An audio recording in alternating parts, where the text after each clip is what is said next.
கர்த்தருடைய பரிசுத்த நாமத்திற்கு மகிமை உண்டாவதாக. இந்த அதிகாலை வேளையில் இன்று நாம் தியானத்துக்கு எடுத்துக்கொள்ள இருக்கிறதான வேதவசனம் ஆதியாகமம் புஸ்தகம் 8ஆம் அதிகாரம் 4ஆம் வசனம். 7ஆம் மாதம் 17ஆம் தேதியிலே பேழை ஆரராத் என்னும் மலை உச்சிகளின் மேல் தங்கிற்று. ஆமேன்.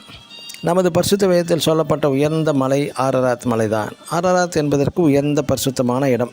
இந்த மலை தற்சமயம் துருக்கி தேசத்தில் டர்க்கி அதன் அருகில் உள்ளதான அர்மேனியா இந்த மலை உண்டு. இந்த மலையின் உயரம் சுமார் 7000 அடி. இந்த மலை மீது சுத்தமான தூய காற்று, ஆனந்த அங்கே பூரண அமைதி உண்டு.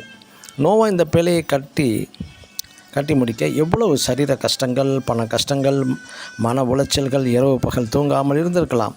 ஒருவேளை பேழை கட்ட உதவியாக இன்ஜினியர்ஸ், ஆசாரி, வேலையாட்களுக்கு, கூலி ஆட்களுக்கு சம்பளம் கொடுக்க இயலாமல் கூட இருந்திருக்கலாம். தனது நிலப்பலன்களை விற்றும் இருந்திருக்கலாம். ஆனால் இதனால் நீங்களும் உங்கள் நிலங்களை விற்று சபைக்கு காணிக்கையாக கொண்டு வாருங்கள், செலுத்துங்கள் என்று நான் சொல்லவே இல்லை. மற்றும் அந்த சமயத்தில் பூமியில் மழை பெய்ததே இல்லை. மழையை பற்றி எந்த அறிவும் ஜனங்களுக்கு அப்பொழுது இல்லவே இல்லை. ஆகவே ஜனங்கள் எல்லாரும் நோவாவை கேலி பரியாசம் செய்திருக்கலாம். நோவாவுக்கு தேவன் தந்த பரிசு என்ன தெரியுமா? நோவாவையும் அவன் குடும்பத்தார் அனைவரையும் உயரமான இடத்தில் அமர வைத்து இந்த முழு உலகமும் அழிந்த பின் இனி இந்த உலகத்தையும் தேவன் நோவா குடும்பத்திற்கு பரிசாக தந்துவிட்டார். தேவன், அதாவது நோவாவின் காலத்தில் 40 நாட்கள் மழை பெய்தது. யோனா நினிவேக்கு போய் பிரசங்கித்த போது 40 நாட்கள் தவணை கொடுத்தார் தேவன். அந்த 40 என்பது பரிசுத்த வேதத்தின்படி நியாய தீர்ப்பாக முடிகிறது. நினிவே மக்கள் உடனே மனம் திரும்பி அழிவிலிருந்து தப்பிவிட்டார்கள். எனக்கு அருமையான தேவனுடைய ஜனமே, நாம் கிருபையின் கால இறுதி நேரத்தில் வந்திருக்கிறோம்.